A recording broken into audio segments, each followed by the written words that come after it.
事情最开始是在6月16号，国外社交媒体推特上有博主上传了一些卫星图片，并指出，相对于今年上半年的平静，如今中国西线的空中战力骤增，很多在1年前新建设的军事设施开始发挥自己应有的效果。虽然还无法清楚知道何时、何地、何种情况下，中国与印度会再一次爆发冲突，但是中国显然已经为此做出准备。当地时间6月16号，美国防务网站引擎对于该卫星图片也进行了一系列分析。该媒体指出，中国与印度在1年前的加勒万河谷对峙，对中印双方来说都是一个重大的战略转折点。在相当长的时间里，中国的中部和西部被当局视作重要的战略纵深区域，是面对战争时期反击和保存有生力量的重要后方。然而，随着印度的不安分，中国在近些年开始有意识地对西部进行布局，并在近期凸显出这些后手的效果。据该媒体透露，美国全球安全智库战略预测公司对中印的边界问题做出过分析报告。该报告中指明，自2017年代洞朗对峙到2020年的加勒万河谷冲突，中国明显调整了自己对印度的战略布局，在西藏和新疆地区加速建设军事基础设施，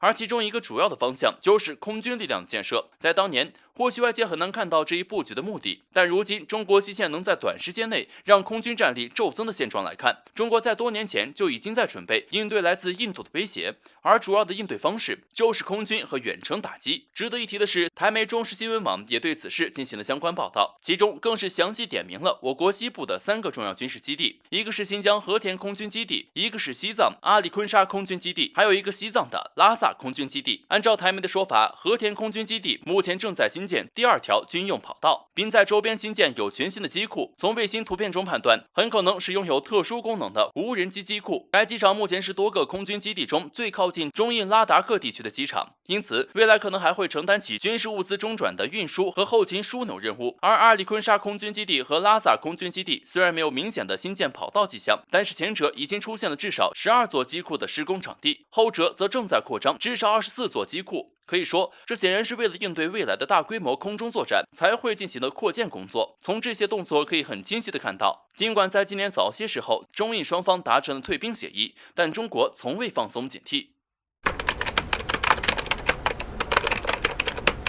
在16号，我国智库南海战略态势感知官方账号对外透露，在当天，美国空军一架 RC-135U 电子侦察机、一架 E-3B 预警机、一架 MQ-4C 无人侦察机以及一架 RC-135W 电子侦察机，分别在我国黄海、东海、南海这3大海域进行侦察活动。值得注意的是，美军在我国3大海域进行同步行动的时候，还出现了几个十分罕见的操作，这些操作也引起了不少人的关注。第一个，美军 MQ-4C 无人侦察机在进入东海后进行了信号伪装，将自己原本 AE5C76 的信号转变为了民用249-249信号。第二个，在东海的侦察行动中，是由2个机型组成的编队，一个是 MQ-4C 无人侦察机，一个是 E-3B 预警机。先来说说第一个特殊的操作。通常来说，为了防止防空系统被民航飞机错误触发，民航飞机通常是会向飞行航线所经过的国家进行通报，并注明自己的信号识别码，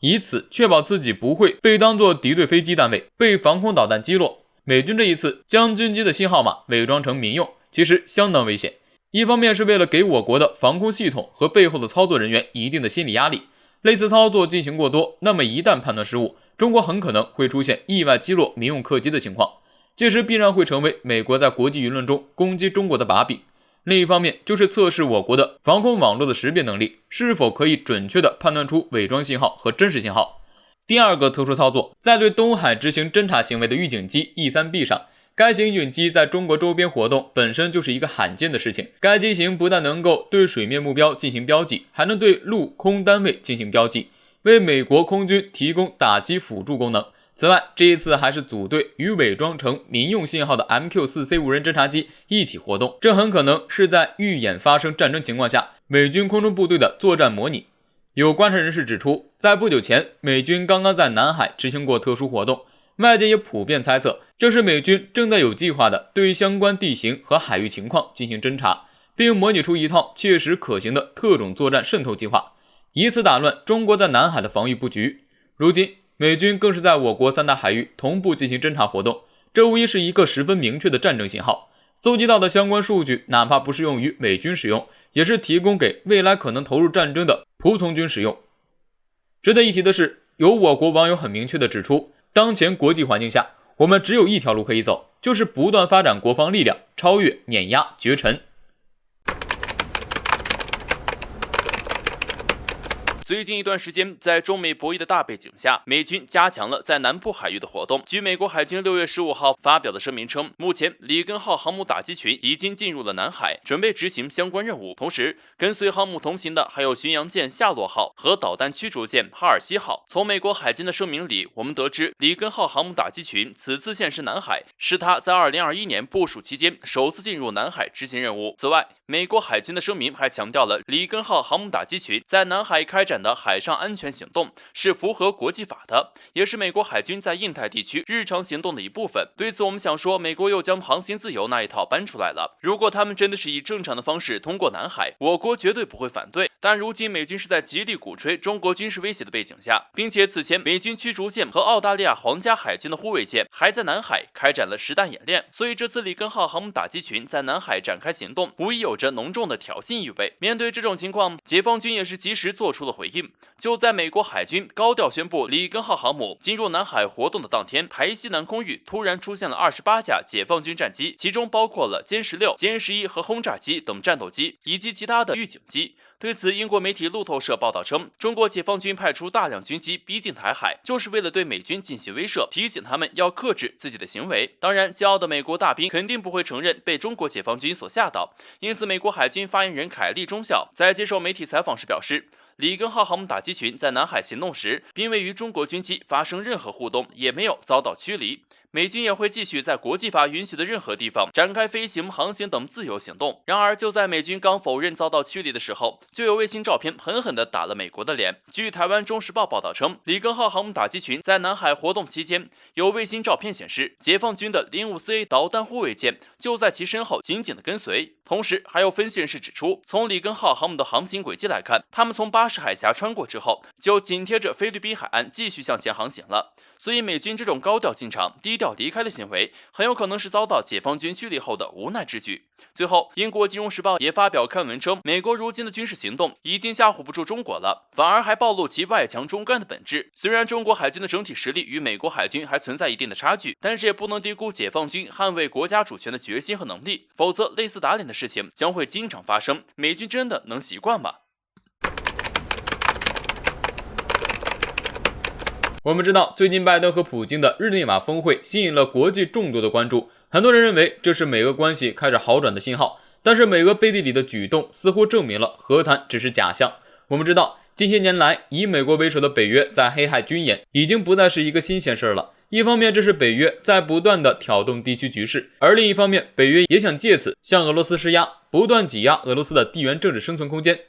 当然，在看清了北约如此清晰的敌意之后，作为战斗民族的俄罗斯自然也不会坐视不理。既然美国把军演开到俄罗斯家门口，那么俄罗斯就以同等方式还回去。在美英俄三国军舰在黑海举行联合军事行动之后，俄罗斯海军也在太平洋中部展开了一场声势浩大的军事演习。值得指出的是，俄罗斯大规模军演的地点十分特殊，其距离美国太平洋舰队总部夏威夷只有不到1000公里的距离，显然这是冲着美军来的。当然，美军随后就做出一个十分危险的引战举动。在俄罗斯军演之际，美国3架 F-22从夏威夷基地紧急起飞，而至于是出于何种目的，美军对此三缄其口。分析人士指出，这样紧急出动又拒绝透露原因的现象，在美军中是十分罕见的。在这样的情况下，我们很难不怀疑美军此次行动的真实意图。可以想象到的是， F-22再继续往前靠近俄罗斯军演，就相当于是直接宣战了。更加危险的是，在美俄海上对峙之际，美俄之间最有可能的战争引爆点在此时又再添一把大火。据观察者网最新报道称，日前乌克兰总统泽连斯基在接受采访时表示，如果让乌克兰独自解决同顿巴斯的冲突问题，那么乌克兰将走上最极端的道路，被迫组建欧洲最强大的军队。诚然，很多人会把泽连斯基的这番话当成一个笑话来看，毕竟放眼欧洲，乌克兰的军事实力实在是惨不忍睹。但是可以肯定的一点是，这样的口无遮拦一定会彻底激怒普京。对于俄罗斯而言，乌克兰可以称得上是俄罗斯的底线问题。从地缘政治上来看，一旦乌克兰投入北约的怀抱，无疑就相当于北约在俄罗斯家门口部署了一个定时炸弹。失去了战略纵深的俄罗斯，在战时就显得相当被动。因此可以肯定的一点是，泽连斯基这次踩上普京红线，是走向自取灭亡的第一步。俄罗斯是绝对不会让自己的国土安全陷入时刻的危险之中。如果真的发展到那一步，俄罗斯定会不惜一战。届时美国会为了乌克兰而与俄罗斯鱼死网破吗？可能性几乎是微乎其微。